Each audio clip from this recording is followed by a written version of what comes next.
ആ എസ്റ്റേറ്റിന്റെ പ്രമാണം ഇപ്പൊ എന്റെ കയ്യില. അതിന്റെ അർത്ഥം എന്താണെന്നോ? കല്യാണം ഉറപ്പിച്ചെന്ന്, നീ എന്റേതായി കഴിഞ്ഞെന്ന്. നോ, എന്നോട് ചോദിക്കാതെ മമ്മി അത് ചെയ്യില്ല. അതും എൻഗേജ്മെന്റ് പോലും കഴിയാതെ. You are telling lies. അതെ അതെ, ഓർക്കാതെ ഞാൻ ഒരു കള്ളം പറഞ്ഞു പോയി. അത് കള.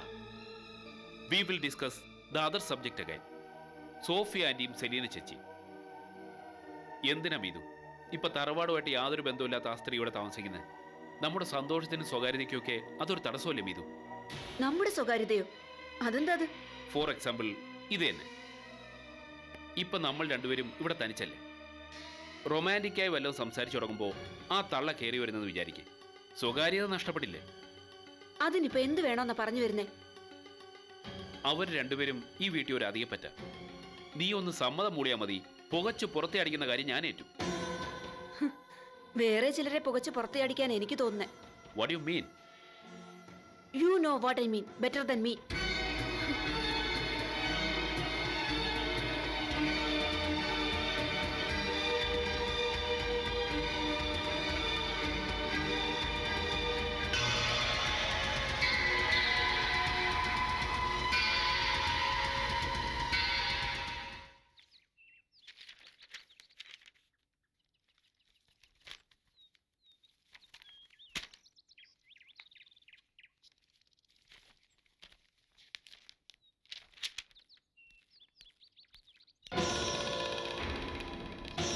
Mummy, I want to talk to U.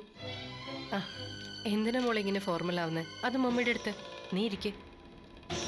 ഈ വീട്ടിലിപ്പോ എല്ലാരും ബിസിനസ്സുകാരല്ലേ.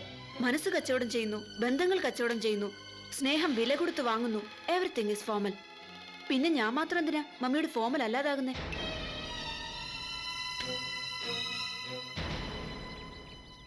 എന്തിനാ മോളെ നീ ഇങ്ങനെയൊക്കെ മമ്മിയോട് പറയുന്നേ? എന്താ നിന്റെ മനസ്സിലെ വിഷമം? നമ്മുടെ റബ്ബർ എസ്റ്റേറ്റ് മമ്മി നിതിന്റെ പേരിൽ എഴുതി കൊടുത്തോ? ഏയ് ഇല്ല. ആര് പറഞ്ഞു എന്നോണ? അറിയാതെ നിതിന്റെ വായിന്ന് തന്നെ വന്നതാ. എന്നെ കുത്തി നോവിക്കാൻ വേണ്ടി ഓരോന്ന് പറയുന്ന കൂട്ടത്തിൽ പറഞ്ഞതാ. കൊഞ്ചെത്ര തുള്ളിയാലും 60 ഏക്കർ ചട്ടിയിലേ വന്ന് വീഴൂന്ന്. അതില്ല മോളെ, എസ്റ്റേറ്റിന്റെ പ്രമാണം ഒരു വിശ്വാസത്തിന് വേണ്ടി ഞാൻ അർജുനേട്ടന്റെ കയ്യിൽ കൊടുത്തു, അതായിരിക്കും. അപ്പോ നിതിൻ പറഞ്ഞത് സത്യമല്ലേ? എഴുതി കൊടുത്തതല്ല മോളെ, ചുമ്മാ ഏട്ടന്റെ കയ്യിൽ സൂക്ഷിക്കാൻ വേണ്ടി കൊടുത്തതാ. അല്ല, മമ്മി എന്നോട് കള്ളം പറയാ. എന്നോടൊരു വാക്ക് പോലും ചോദിക്കാതെ എനിക്ക് കൂടി അവകാശപ്പെട്ടത് മമ്മി നിതിന് കൊടുത്തു. എന്റെ പൊന്നു മോളെ, അങ്ങനെ എല്ലാ കാര്യങ്ങള് നീ എന്താ മമ്മി പറയുന്നൊന്നും മനസ്സിലാക്കാത്തെ? മമ്മി എന്തെങ്കിലും ചെയ്യുന്നുണ്ടെങ്കിൽ അത് നിന്റെ നന്മയ്ക്ക് വേണ്ടി അല്ലാണ്ട് ചെയ്യോ? എന്തിനാ മമ്മിയെ ഡോക്യുമെന്റ്സ് കൊടുത്തേ? സെലീന ചേച്ചിയുടെ കസ്റ്റഡിയിലായിരുന്നില്ലേ അത്? ചേച്ചിയാണോ കൈമാറിയേ? അല്ല, ഞാനത് സെലീനയുടെ കയ്യിൽ നിന്ന് തിരിച്ചു വാങ്ങിച്ചിരുന്നു. എന്നിട്ട് മോളോട് ഞാനൊരു കാര്യം പറഞ്ഞ ദേഷ്യപ്പെടരുത്. നമ്മള് അമേരിക്കയിൽ നിന്ന് ഇവിടെ വന്ന സാഹചര്യങ്ങളൊക്കെ മൂക്കറിയാലോ. മമ്മിയുടെ അവസ്ഥയാണെങ്കിൽ ചെകുത്താനും കടലിനും നടുക്കെന്ന മട്ട്. ഡാഡിയെ കൊന്നവർ ഏത് നിമിഷവും മമ്മിയെ തേടി ഈ പാറക്കുഴിയിലേക്ക് വരും. അതിനു മുമ്പ് നിന്റെ സംരക്ഷണം എനിക്ക് ഉറപ്പാക്കണ്ടേ മോളെ? ഡാഡിയെ കൊന്നവർ ഇവിടെ വന്നാ ഞാനും മമ്മി ഒരുമിച്ച് മരിക്കും. അല്ലാതെ മമ്മി അവർക്ക് വിട്ടുകൊടുത്തിട്ട് ഞാൻ ഏതെങ്കിലും മാളത്തിൽ കയറി ഒളിക്കുമെന്ന് മമ്മി കരുതണ്ട.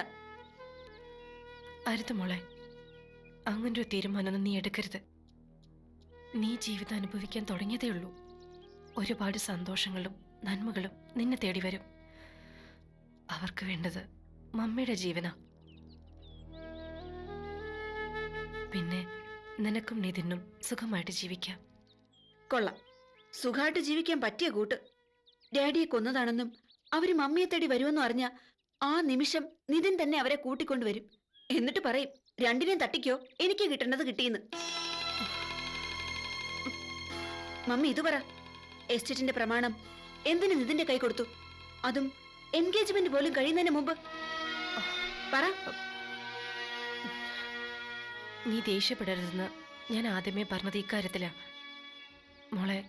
നിന്നെ കല്യാണം കഴിക്കാൻ സ്വത്തിന്റെ കാര്യത്തിൽ നിതിനൊരു കണ്ടീഷൻ പറഞ്ഞിരുന്നു. കല്യാണത്തിന് മുമ്പ് എസ്റ്റേറ്റ് അവന്റെ പേരിൽ രജിസ്റ്റർ ചെയ്ത് കൊടുക്കണമെന്നും നിന്റെ അക്കൗണ്ടിലെ പണത്തിന്റെ പാതി അവന്റെ അക്കൗണ്ടിലേക്ക് മാറ്റണമെന്നും. എന്നിട്ട് മമ്മി അത് സമ്മതിച്ചോ? സമ്മതിച്ചു. മമ്മി വാക്ക് കൊടുത്തുപോയി മോളെ. No, you are a fool. അറവുകാരന്റെ കയ്യിൽ ആട്ടിൻകുട്ടിയെ വളർത്താൻ ഏൽപ്പിക്കുന്ന വിട്ടിയ മമ്മി. ഭ്രാന്താ മമ്മിക്ക്, ഭ്രാന്ത്. ഇതിലും ഭേദം അമേരിക്കയ്ക്ക് തിരിച്ചുപോയി ഡാഡിയെ കൊന്നവരുടെ മുമ്പിൽ നിന്ന് കൊടുക്കുന്നതാ. ഇതുപോലെ ഇഞ്ചിഞ്ചായി എന്നെയും മമ്മിയെ കൊല്ലുന്ന ക്രൂരത അനുഭവിക്കണ്ടല്ലോ.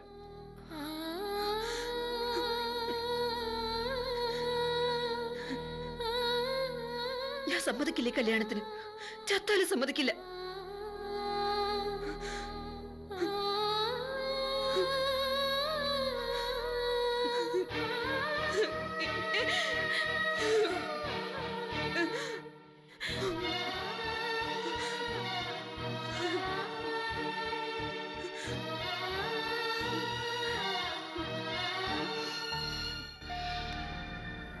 വൈദ്യരെ ചികിത്സയ്ക്ക് വിളിച്ചത് നിങ്ങളാണോ?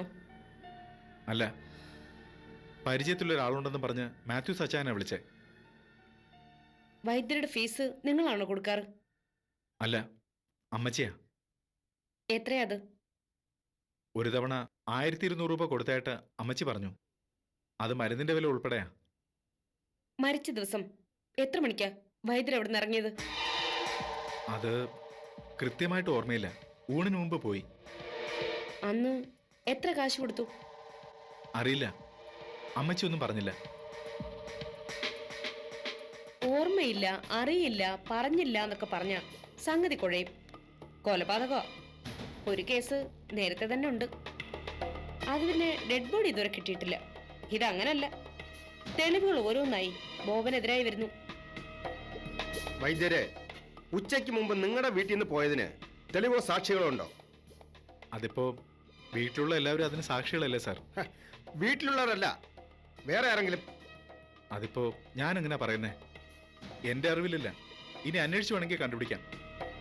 വൈദ്യർക്ക് ഒറ്റ മോളാണെന്ന് നേരത്തെ അറിയായിരുന്നു അല്ലേ? എനിക്കറിയത്തില്ല. മരിച്ച ശേഷം ആരൊക്കെയോ പറയുന്നത് കേട്ടു ഒരു മോളേ ഉള്ളൂ എന്ന്. അപ്പോ ആ പെൺകുട്ടിയെ ബോബൻ ഇതുവരെ കണ്ടിട്ടില്ലെന്നാണോ പറയുന്നത്? അതെ, എനിക്ക് ആ കുട്ടിയെ അറിയത്തില്ല. വൈദ്യർ മരിച്ചതിന്റെ തലേ ദിവസം നിങ്ങൾ ആ വീട്ടിൽ നിന്ന് പുറത്തേക്ക് ഇറങ്ങുന്ന കണ്ട സാക്ഷികളുണ്ടല്ലോ. കള്ളം, പച്ചക്കള്ളം. വൈദ്യരുടെ വീട് ഏതാണെന്ന് എനിക്ക് അറിയത്തു പോലുമില്ല.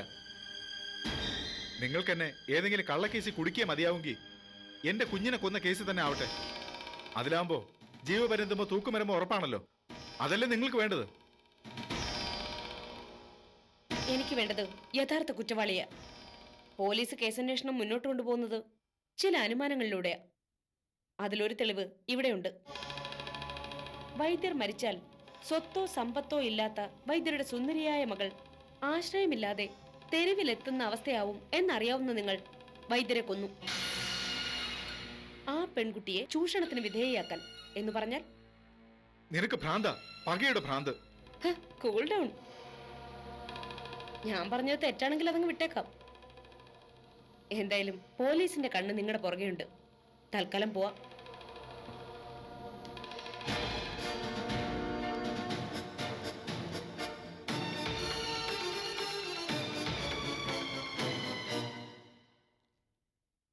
പങ്കിയാൻറ്റി, പങ്കിയാൻറ്റി, ഇവിടെ ആരും ഇല്ലേ? പങ്കിയാൻറ്റി.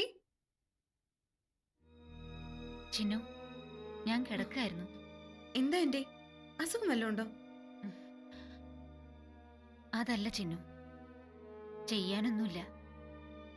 മനസ്സിന് സന്തോഷം ഉണ്ടെങ്കിലല്ലേ പുറത്തിറങ്ങി നിൽക്കാനും നടക്കാനും ഒക്കെ തോന്നും. കുഞ്ഞിന്റെ കാര്യം ആന്റി ഇനിയും മറന്നില്ലേ? മറക്കാൻ ജോയിച്ചേട്ടൻ സമ്മതിച്ചിട്ട് വേണ്ടേ? ദിവസവും ആ വിഷയം തന്നെ എടുത്തിടും.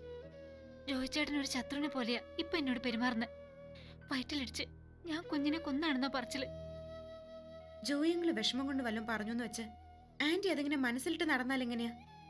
തന്നെത്താൻ ഇങ്ങനെ ആദ്യം കേട്ടിട്ട് എന്താ പങ്കി ആന്റി ഒരു പ്രയോജനം? എന്റെ മനസ്സിൽ ആദ്യം കേട്ടണത് ഞാനല്ലല്ലോ ചിന്നു. എല്ലാ വചനം പറയുന്ന ആളിനോട് നീ തന്നെ ചോദിക്കും. ഇനിയിപ്പോ എന്നാ ചോദിക്കാനാ? കൊച്ചിനെ സെമിത്തേരിൽ അടക്കിട്ട് ദിവസം കുറെ ആയില്ലയോ? ഇനി ചോദ്യം ചോദിച്ചാ കൊച്ചു തിരിച്ചു വരോ? അങ്കിൾ എന്താ ഇങ്ങനൊക്കെ പറയുന്നേ? നടന്നു നടന്നു. അത് വിധിയാണെന്ന് കരുതി സമാധാനിക്കുന്നതിന് പകരം ചുമ്മാ പങ്കിയാന്റി ഇങ്ങനെ കുറ്റപ്പെടുത്തിയ എന്താ ജോയെങ്കിലും ഒരു പ്രയോജനം?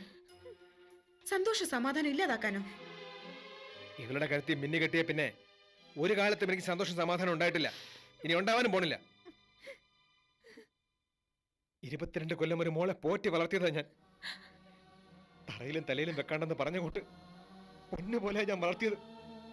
എന്നിട്ട് എന്റെ അലീന നമ്മൾ മരിക്കാനും കാരണക്കാരിയായത് എവിടെ തന്നെയാ? എന്റെ ഈശ്വര, എന്തൊക്കെ ദുഷ്ടതരങ്ങളായി പറയുന്നത്. എനിക്കിനി ജീവിക്കണ്ട. എനിക്ക് മതിയായിട്ട് ജീവിതം. നിന്റെ ഒറ്റ ഒരുത്തരെ വാശിയുണ്ടല്ലയോ തിരുവനന്തപുരത്ത് ഒരു അല്ലലുമില്ലാണ്ട് കഴിഞ്ഞിരുന്ന എന്റെ മോളെ നേരിട്ടിലേക്ക് പറഞ്ഞു വിട്ടത്. മരണത്തിലോട്ട് തള്ളിവിടുകയായിരുന്നു പണക്കുതി മൂത്തിട്ട്. അലീന മോള് അന്ന് ഞങ്ങളുടെ കൂടെ തിരുവനന്തപുരത്തിന് നിന്നിരുന്നെങ്കിൽ ഇന്നെന്റെ മോള് കല്യാണം കഴിച്ച് കൊച്ചുങ്ങളെയും പറ്റി സുഖമായിട്ട് കഴിഞ്ഞേനെ. ജോയങ്ങളെ ഒന്ന് നിർത്ത്. അന്ന് അങ്ങനെ ആയിരുന്നെങ്കിൽ ഇന്ന് ഇങ്ങനെ ആയെന്ന് ചിന്തിക്കുന്നത് വിഡ്ഢിത്തമാ. ഞാൻ നീരറ്റിൽ ജനിച്ചിരുന്നെങ്കിൽ എസ്റ്റേറ്റും കമ്പനിയും നോക്കി നടത്തിയേനെന്ന് ചിന്തിക്കുന്നത് പോലെയുള്ള ആന വിഡ്ഢിത്തം. ഇങ്ങോട്ട് കേറിയത് അബദ്ധായി. തമ്മിലടിച്ച് കഴിയാനാ തീരുമാനമെങ്കിൽ അങ്ങനെ അങ്ങ് കഴിഞ്ഞു. ഞാൻ പോവാ. എന്നെ കൂടി കാട്ടിലേക്ക് കൊണ്ടുപോ ചിന്നു. എന്തിനാ? അവിടുത്തെ സമാധാനം കൂടി ഇല്ലാതാക്കാനോ?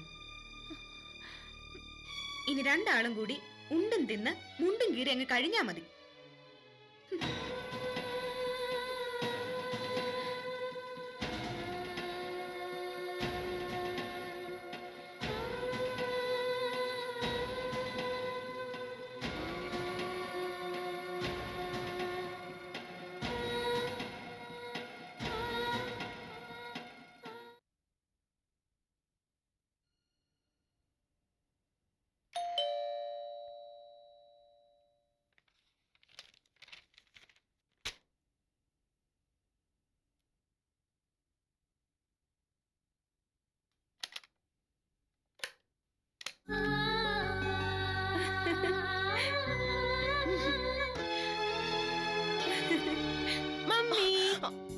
അയ്യോ, നീ ഏതാ കൊച്ചേ? വീട്ടിൽ കയറി വന്നിട്ട് ചോദ്യം പറിച്ചിലൊന്നുമില്ലാതെ കെട്ടിപ്പിടിക്കുന്നോ? എനിക്ക് മമ്മി അറിയാം, അതുകൊണ്ടല്ലേ. മമ്മിയോ? ആ, അപ്പൊ മമ്മിക്ക് എന്നെ ഇതുവരെ പിടികിട്ടിയില്ല, അതാ കാര്യം. കൊച്ചേ, നിനക്ക് വീട് മാറിപ്പോയി കേട്ടോ. ദേ, അപ്പുറത്തെ ഈനാശ ചേട്ടന്റെ വീട്ടിൽ വന്നതായിരിക്കുമല്ലയോ? ചെന്നാട്ടെ, നമുക്കേ പിന്നെ സൗകര്യമായിട്ട് പരിചയപ്പെടാം. ഹോ, അവന്റെ ഒരു വിലപേശലേ. ടാക്സിക്കാരോട് ആദ്യമേ വാടക പറഞ്ഞ് ഉറപ്പിച്ചില്ലെങ്കിൽ നമ്മുടെ നാട്ടിൽ ഇപ്പോഴും കഴുത്തറപ്പ് തന്നെ.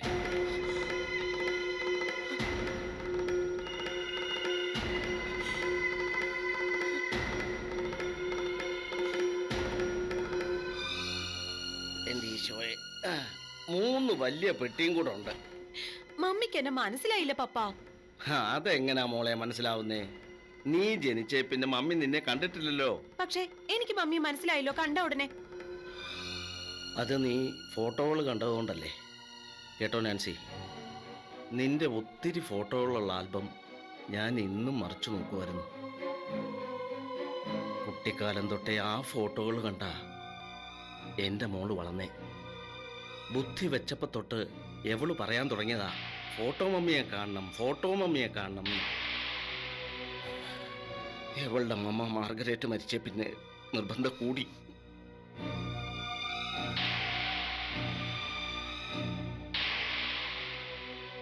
എനിക്ക് നിന്നെ കാണാഞ്ഞിട്ട് കൊള്ളാം.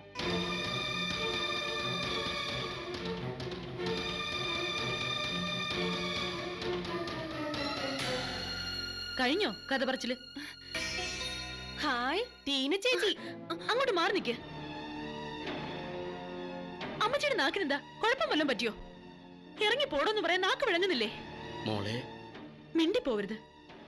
പറക്കമുറ്റാത്ത ഒരു പെൺകുട്ടിയെയും 10 പൈസ വരുമാനം ഇല്ലാതിരുന്നൊരു ഭാര്യ ഉപേക്ഷിച്ച് സ്വന്തം സുഖം തേടിപ്പോയ നീച്ചനാ നിങ്ങൾ.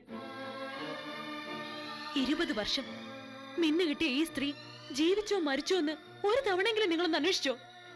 ജന്മം കൊടുത്ത പെൺകുഞ്ഞ് തെരുവിന്റെ സന്തതിയായോന്ന് ഒരിക്കലെങ്കിലും തിരിഞ്ഞു നോക്കിയോ? വന്നിരിക്കുന്നു ഏതോ ഒരുത്തിയിലുണ്ടായ മകളെ എഴുന്നള്ളിച്ചോണ്ട്. എന്താ ഉദ്ദേശം? മനസ്സിലായില്ല. ഞാൻ പാപിയാ മോളെ, മഹാപാപി. എന്റെ മോൾ എന്നെ ചൂലെടുത്ത് തല്ലിക്കോ? ഒരപ്പനോട് പറയാൻ പാടില്ലാത്തതൊക്കെ പറഞ്ഞു. കേൾക്കാൻ ഈ പാപിയായ അപ്പച്ചൻ ബാധ്യസ്ഥനാ. അപ്പച്ചനോ? നിങ്ങളെന്റെ അപ്പച്ചനൊന്നുമല്ല. എന്റെ അപ്പച്ചൻ ചത്തുപോയി. മനസ്സിന്റെ തെമ്മാടി കുഴിയില് ആ അപ്പച്ചന്റെ ശവം ഞാൻ തന്നെ അവലിച്ചിട്ട് മൂടിയത്. ചത്തവരൊന്നും ഇനി എന്റെ മുമ്പിൽ വരണ്ട.